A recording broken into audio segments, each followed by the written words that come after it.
I'm sorry, what? I said one or two, maybe, if you had nothing urgent. No, I have to nothing start. urgent. I have nothing urgent in my entire life this morning. So I was just wondering, Abby, about trigeminal neuralgia. Is that how you pronounce it? Sorry, trigeminal neuralgia? Trigeminal neuralgia, yeah. Not my forte, I will say that much. So it's actually, yeah. So basically, release the neck is your big thing. And the rest, I don't have any really good clues on it. And by the way, I don't have great, it's interesting because last week I had the woman with Bell's palsy, and I usually say I don't have great, it's not, Bell's palsy isn't my big thing either, but it happened to work very well for her, and it was primarily releasing the neck, although in her case it was right-sided, and she came with a very strong headache also. She suddenly got this headache, and the other clue was she's had it once before after giving birth and having a C-section. So I thought maybe it was some damage in the abdomen that flashes up. So I thought maybe, because it's been so hot here, maybe she was overworking, physically, and it happened. And it was interesting because, it's kind of like, I often talk about how, oketsu is old, like very few people have oketsu nowadays. She didn't show it in the abdomen. But she was saying, I feel bloated on the right side under the ribs. But when I pressed, there was really nothing. But on the back, the right thoracics were quite painful. So, I couldn't do oketsu with that. But, so I did liver, like left UB 35. And then I also did left stomach 27 because she said, her headache was starting from the occiput upwards. So that's kind of like a typical oketsu style, right side occipital headache. And then she called the next day. She said it was, she slept very well. She could close her eye. She was quite happy with the results. Of course, I honestly can't tell you. I could see her eyes. I mean, I saw her before on Zoom, but when she was here, she had a mask, so all I could see were her eyes. I couldn't tell if the face was, how much the face was getting better. And the other thing is, for Bell's palsy, I do is under the chin, even out the face. But for trigeminal neuralgia, it's usually, you need to look like, is this Sanjiao 17 behind the ear, or Smartessin 17, one of those. It's usually somewhere around here. They'll have possibly in the front of the ear would be the reflex for it. And usually mostly it's releasing the neck. I would also check all the fire points just in case. Okay. And treat the thoracics afterwards, and, at the end, because that relates to the head. Okay, sorry, I wish I had a better. Yeah, no, that's good. Thank you. A really good trick for you do this point and it all goes away, but that's one of those things that I really don't have that great an experience with. Yeah, no, that's great. Thanks. Okay. I know you mentioned spleen 9 for L3, L4, is it? L4, L5, yeah. L4 and 5. And you probably said it before now, but just the thoracics, what were the points for thoracic To release spine? thoracics, it kind of depends to some extent, but so you can start with do 2. Small intestine 9-10 can do a good job. If it's not the thoracics and it's more the muscles, meaning the rhomboids, then in front of the trochanter, it can be a good point to release it. So it kind of depends on where, the thing is about L4, L5 is it is the vertebrae. Because, if it's muscular, it's basically waist pain. So they don't say L4, L5 so much, but so it's a little easier to narrow it down. with that. And then with the thoracics, again, is it left-sided, is it right-sided, is it upper thoracics, lower thoracics? So for example, lower thoracics can be related to sugar consumption. The upper thoracics wouldn't. Okay? So, you know, you can start with spleen 3, for example, with that. If it's, you know, T10, T10 to T12 or something like that. If it's only right-sided, it may be related to the liver. If it's only left-sided and it's fairly high, meaning T5 to T2, might be cardiac. Now, if it's more muscular between the shoulder blades, it could be reflecting a lung issue. So it's really hard to, with the thoracics, there's a lot more variability of possibilities of what it could be.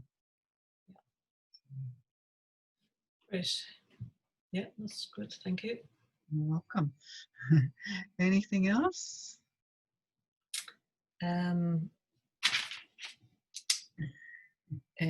Post-viral syndrome. Post-viral syndrome.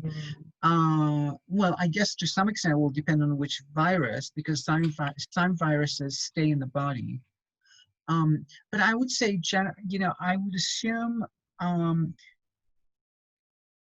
so if it's post-viral and you're really just looking to strengthen them, immune point and work with their constitution, and whatever the wherever the damage of the virus tends to be, work on those, you know, work to strengthen those tissues. But if it's a particular issue, you know, I mean, you know, it's got, you know, because for example, post-viral syndrome, you know, can be, you know, polio has very clear post-viral issues. You know, it's so, I mean, so for example, in something like polio, what I would do is, because what they have is they have these vertebrae, they're swollen. I use the diode rings on those, you know, for post-polio, to try and like normalize the tissue there. But, you know, most viruses don't necessarily have, you know, like they may have lasting effects in terms of like you discover years later that this began it, but they don't have like a clear thing like with polio, where after the sickness there is like this clear thing that's left in the body. You know, other things, you know, they you know, like herpes, they, you know, it just kind of like I don't know if contract is the right word, retreats, you know, to the nerve roots or whatever. So it's really not this, it's not the same, it's not active at that point. And from, you know, what they claim, you can't, there is no way to get rid of it. The virus is there. The virus is always going to be there, is my understanding. So all you know, what you can do is increase the immune system's capacity of identifying it. So in the case of like herpes, you know, you want to strengthen the nervous system, because that's the tissue that it tends to, well, it's the tissue it tends to travel through, actually, not so much the tissue that it affects. So, okay. Would it be similar then to shingles as well? Yes. Yeah, well, they're supposed to be very similar, you know, they're different, but they're similar. And of course, I've never treated chickenpox, so I don't, you know, I can't say that the first shingles problem. But yeah, so shingles basically, you want to strengthen the nervous system, and you also want to, you know, what I do is, you know, I check the fire points and do metal water of affected fire points, mostly to alleviate the itching, you know, you know, because that's really the main thing that's happening for them. You want to make sure you're protecting their eyes. That's the only, you know, that's the one thing. You know, there are some people, you know, that if you know, you don't want to get into inside the eye. I think it's the same with herpes. So that's, you know, some consideration of what can I do for the mucosal membrane of the eye. So I can do, for example, moxone large intestine 2, or liver 1 at the tip of the toe. as a like as if it was pericardium 9 on the big toe, though. Moxa, that's a point that's related to eyes. But otherwise, you know, and quite honestly, with so with shingles, especially, I think essential oil baths work pretty well.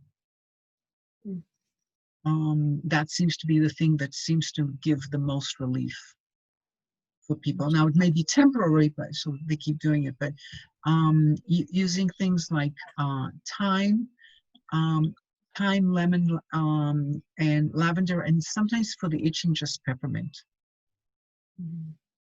Peppermint is very good at releasing itching. Okay. So, Yeah. Great. Yeah. Thank you. What about the post-viral COVID syndrome of blood coagulation? well, I don't know enough about it because I don't have the experience yet.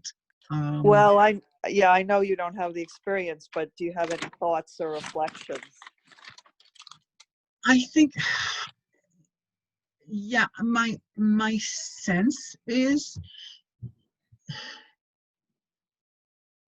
you know, okay, I'm gonna venture a guess here, because it's really, you know, it's possibly a spleen 6, spleen 9 pericardium possibility, or some sort of spleen pericardium situation, because, you know, there is a lot of talk about this, you know, the cardiac, you know, the myopathy possibility for COVID patients. And I'm not sure if the blood coagulation comes from that or it comes from the liver. In other words, is it a sluggish, you know, pump that's causing it, or is it an actual coagulation as in enzymes that's causing it? And I'm assuming that someone, you know, has already researched it and is saying, oh, they seem to have blah blah blah liver enzymes or whatever, or they don't, or, you know. But what I understand is that I'm not saying that they're saying the blood coagulation comes from heart, but they are saying that there is cardiac problems with post-COVID. So if it is cardiac, then the spleen pericardium axis makes sense. If it's liver, it doesn't. Then you have to treat it as liver deficiency. So not having seen and not knowing, and I'm just thinking of the spleen 6, spleen 9 pericardium combination as something to start off with, because that is like what you would use for, say, blood pressure, things of that nature. It's a combination that seems to work, and it's a combination that seems to work a lot for digestive issues also, which is possibly common in COVID, or it's common in COVID for a fair amount of people, digestive issues. So heart, I'm really don't know. I think this is the kind of area where it's a lot easier to speculate with herbs first, because they have much clearer functions. So you can start experimenting with herbs like danshen, for example.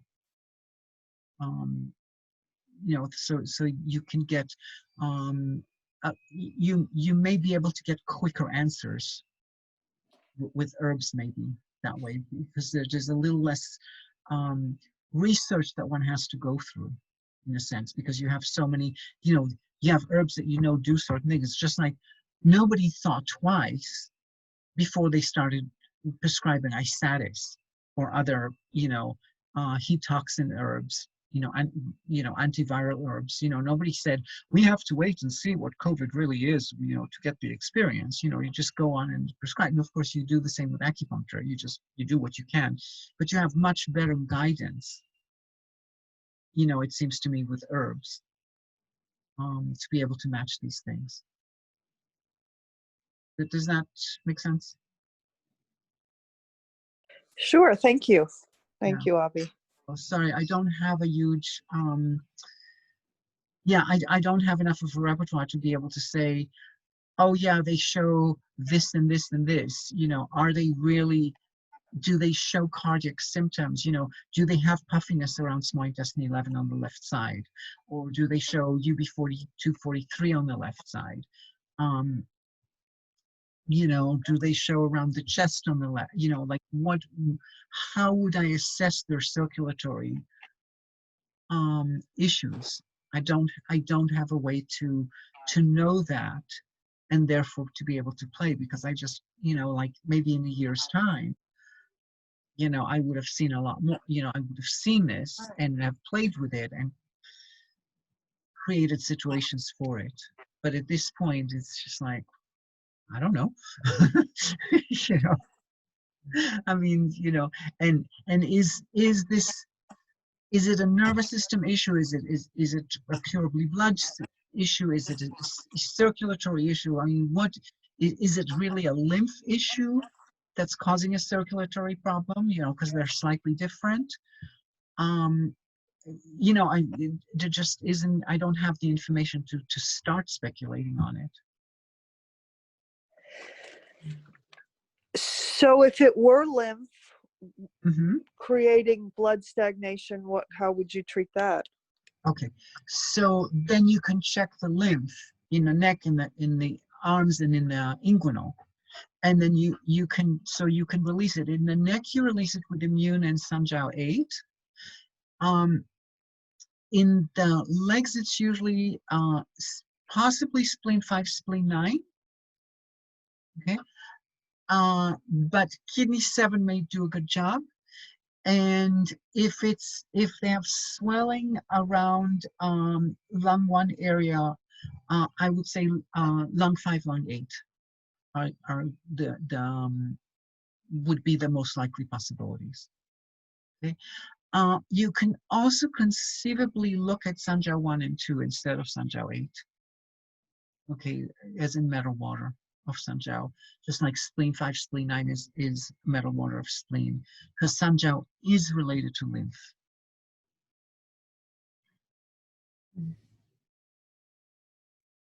Do you often see swelling at lung 1? That's not something I No, really have. but it's if someone, well, maybe it will be more towards heart, you know, like heart 1 or something. No, but I'm saying if there is. No, it's not common.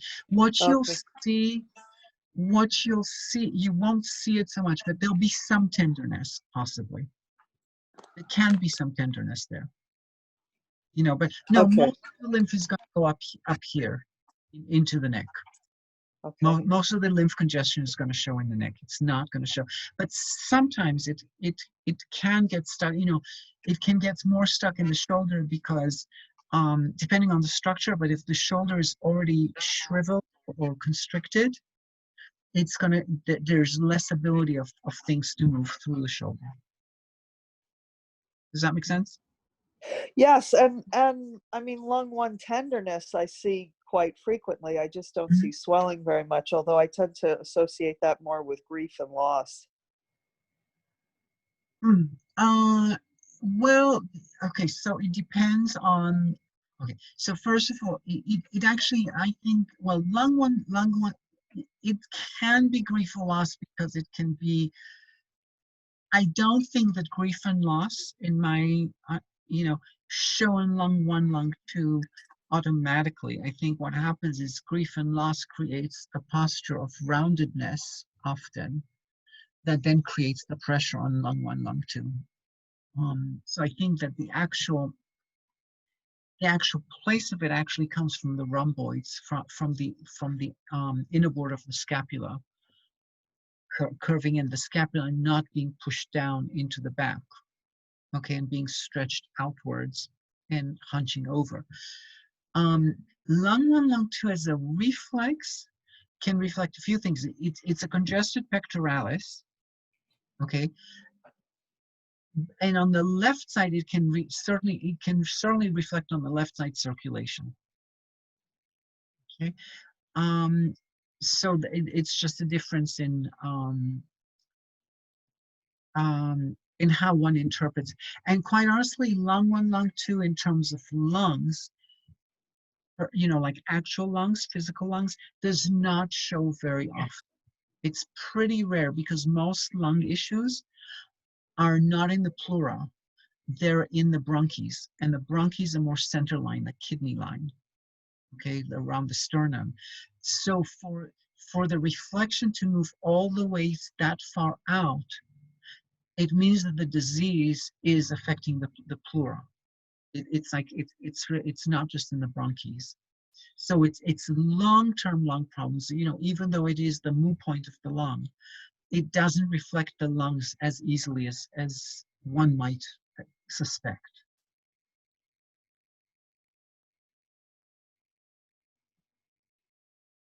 Interesting. Thank you.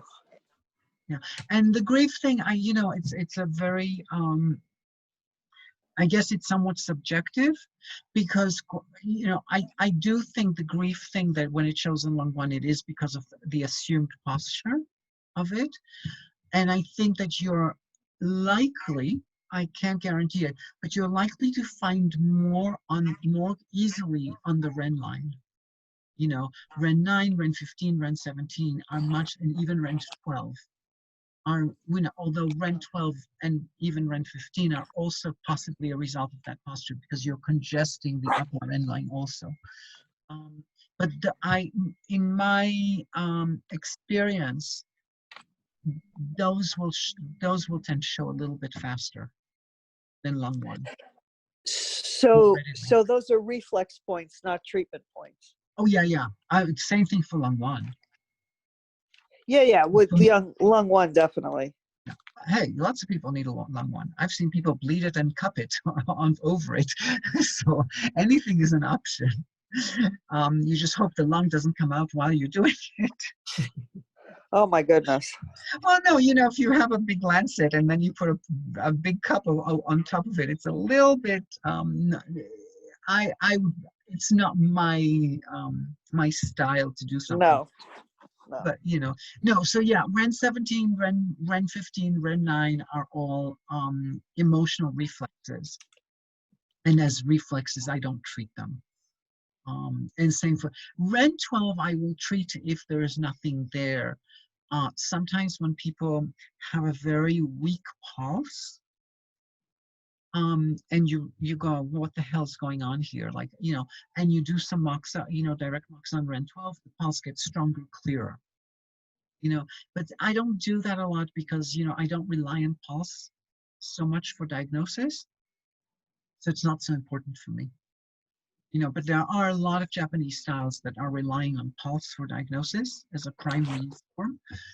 And therefore, they want a better clarity of the pulse. So if someone has a pulse and they go, I don't know what's going on here, they'll mox on Ren 12 to get the pulse a little stronger. And then diagnose and start again. So, but the reflexes on the Ren are meant as reflexes, and then I use, so the standard go-to for all of these would be spleen 3 plus pericardium, or spleen plus pericardium, not always spleen 3. So that kind of pulls back to that cardiac thing. And Ren 12 specifically gets released with stomach chi, kidney, and then immune point.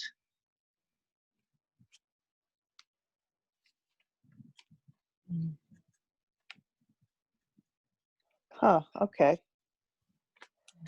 That's an interesting combination.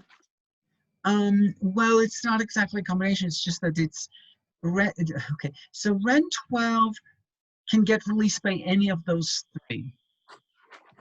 Kidney points, stomach chi points, or immune. Immune tends to get it. The reason why you don't usually need all 3, but you need to figure out, well, for this person, if one of those 3 or 2 of those 3 are going to, which ones are going to get it for you. Got it.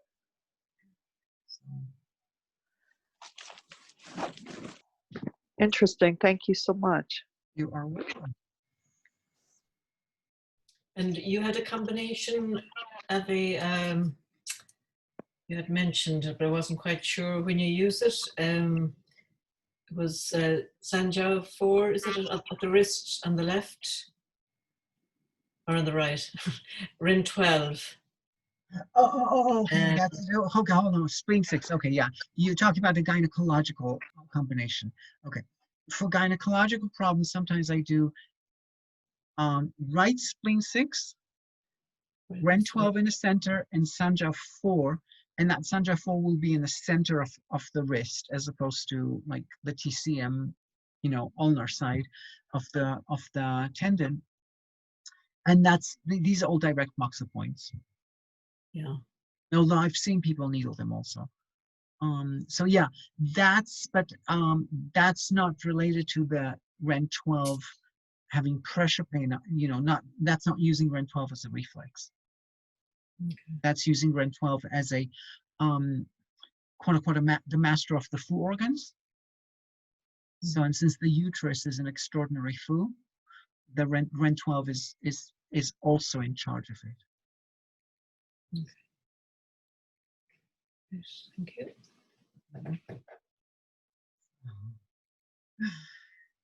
Anyone else?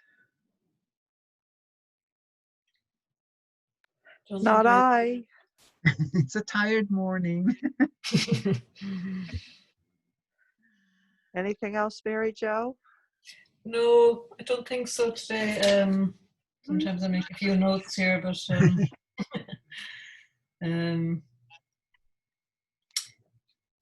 yeah, I just had a note, but it's probably the standard treatment maybe for somebody that developed hypothyroidism after birth. Hypothyroidism. That would be the normal kidney. I would still treat kidney because it is hypothyroid.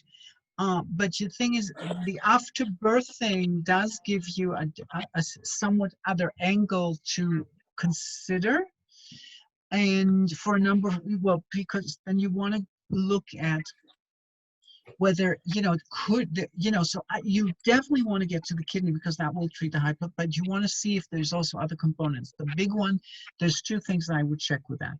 One is a hormonal component. In other words, you want to see what, say, UB66 is going to get you. Okay.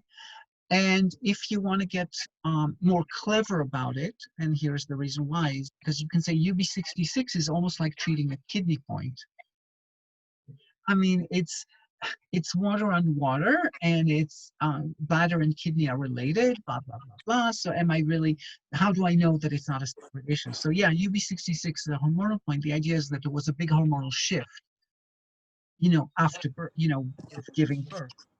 And, so maybe that the general hormonal situation dragged the thyroid with it, that it couldn't stand it, so maybe the pituitary doesn't know how to work with it or something like that. But so if you want to separate it totally from, say the only reflex you have is stomach 9 area, you don't have anything else to check. So what you do is then check, don't even start with UB66, start with small intestine 3 and start with UB2. Okay. Now, yes, UB2 will be a reflex for hormonal issues, gynecological issues, as would be the occipital bone. But assuming you don't have any reflexes, and the only one you have is stomach 9, in other words, you don't have anything else to check it against, it's just a way of kind of, quote unquote, getting smarter about it.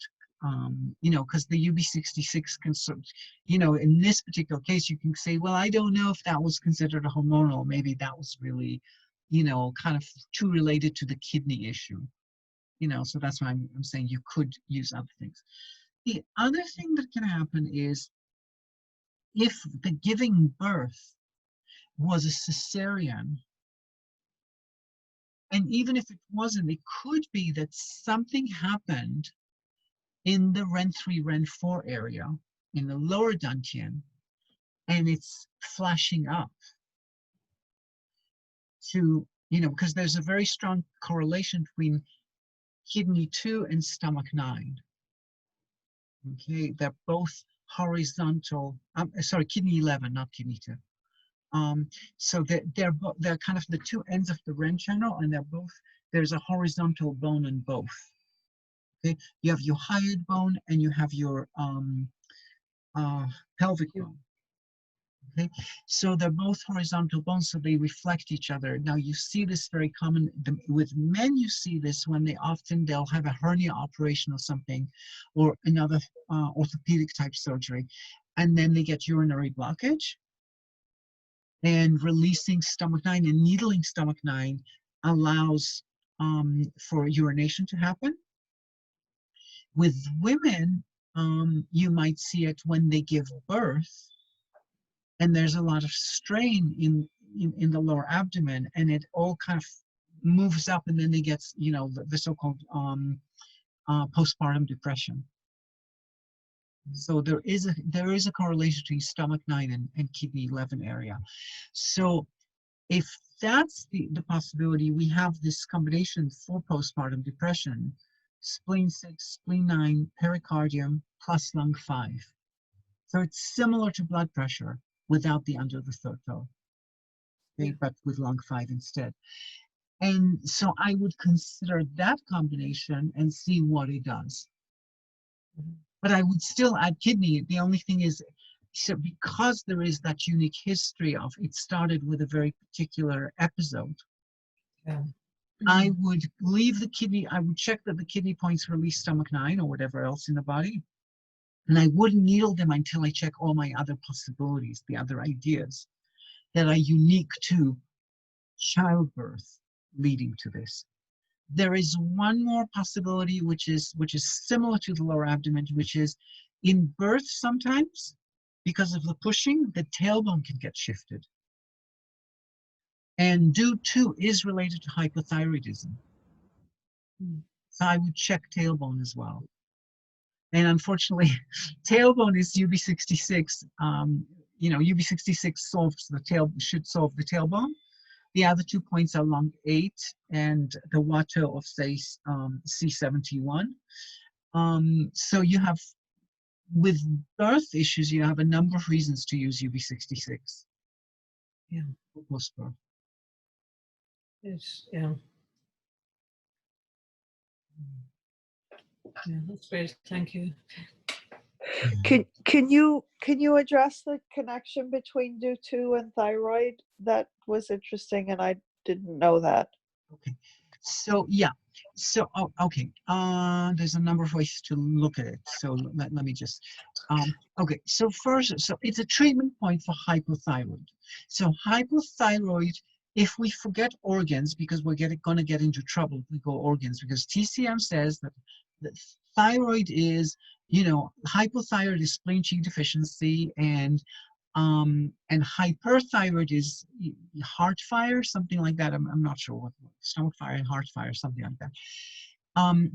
So, and whereas I'm saying that the thyroid is clearly, for me, the thyroid is very clearly in the kidney domain, and there's 2 reasons for it. Number one, it's a hormonal, it's a gland. Okay, it's a hormonal thing, therefore it must belong to the kidney. Okay, and the other thing is the kidney channel itself circles in the throat. It surrounds the throat, so therefore the thyroid is actually in the domain of the kidney channel. Okay, and it's not so much in the domain of the spleen channel, for example. It just doesn't make as much sense for me. So you have this thing that, so if we go with organs, we're going to get into arguments, sort of thing. Okay? And because I'm such a nice person, I don't like conflict, But what happens is, if you make it into, if you say, okay, so I'm not going to get into, is it spleen, or is it kidney, or is it lung, or is it blah blah, or is it blah blah, okay? Because all of them have validity. Okay, but if I say, what does hypothyroid actually, in the most primitive terms, how is that going to be described in Chinese language? It's going to be said, I think we can agree that it's a lack of yang. Okay, because hypothyroid, you're tired, you're depressed, possibly anxious, the temperature is dropping, there is not as much yang in the body. So The C of the yang is the do. So you want to activate the do. Okay? So do 2 is a very important point for hypothyroidism, as well as T11, T12, T7, and T5. In other words, the places where the curves change in the spine, because that's where you get the most happening. Okay, the depth of the curve, or the place where the curve changes from lordotic to kyphotic, you're going to get a lot more action there than you're going to get in a place that's, you know, kind of like somewhere in the middle of the curve, either the kyphotic or the lordotic. It's just not, situated in a place where it has a, you know, naturally a lot of potential. So on the back, the treatment for hypothyroidism is do 2 needled upwards plus T11, T12 plus T7 plus T5. Now, also, and the other thing is, because, and again, the same thing like with kidney 11 and stomach 9, if I'm looking at the neck, it's equivalent, or it's reflection, or whatever, it's easy connotation, or you know, friendly other place is the other end of the spine, which will be basically the tailbone. Okay? And the tailbone, both the tailbone and the thyroid have very strong connections to the nervous system. Okay? People with thyroid problems often have nervous system issues. And the tailbone basically, you know, because of its relationship to the spine, has a strong correlation with the nervous system. So that's why I'm saying, you know, if it happened with birth, maybe something got shifted in the tailbone that then affected the whole spine, the whole do, and that the hypothyroid is a symptom of something else, is a result of something else. It's not like, you know, which is different than saying hormonally, because hormonally you can say, okay, the root may be a pituitary that got shocked, but it's all within the hormonal system. Here you actually went through a different system altogether, and the thyroid is like a quote unquote innocent victim. Yeah. Does that make sense? Yeah. This metaphor. So that's why do 2 and the thyroid are related. Very interesting. Thank you. Yeah. Seems to be a good point generally, isn't it, for spine, for Yes. back treatment in general? Yeah, I mean, pretty much everybody gets do 2 in my clinic. It's like it's almost a standard, because it does release the spine. It also releases the nervous system. So I would say that 80% or more of patients have left UB42, 43, 44 pressure pain on, not right. And because autonomic nervous system issues are so prevalent in our culture, and it's going to show more on the left, because, you know, I think it reflects the pacemaker, which is part of the autonomic nervous system. So they're showing a pattern that, you know, like we would have said in the past that it's cardiac pattern, but it isn't. It isn't cardiac. It's a nervous system pattern. Okay, and so do 2 tends to release that.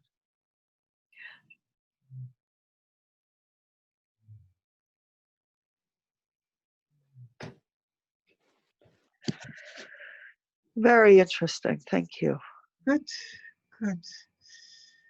So anything else before we end? Don't think so. Not from Even when Not from I your don't side think, of the world. even when I don't think I have anything that I want to know, you always provide gems. So thank you, Avi. You're Yeah. welcome. You can sell them on the market, on the gem market. I'll Make give some you a money in the commission. COVID era.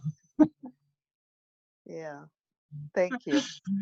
Oh, you're most welcome. So enjoy your week, and You. I hope the weather is nice for you guys. We're expecting a big storm tomorrow Yeah. from the hurricane. Ah. Yeah. Well, it's been really, really dry. There's been no rain now for 2 weeks, just about. So it'll be very good to have lots of rain. I'm crossing my fingers for lots of rain. Haha, 2 weeks. Well, you have to understand, in California, it's Yeah, standard not to have rain for months in the summer. That's just right. the vegetation, everything is used to it. Yeah, I know. I was laughing at it when I first came, and they would have no rain for like 2 weeks, and they're calling it a drought. And I'm like, what's the problem?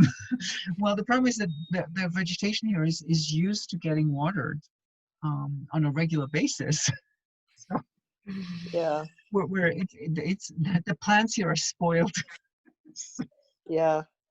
I wish I could export some, maybe.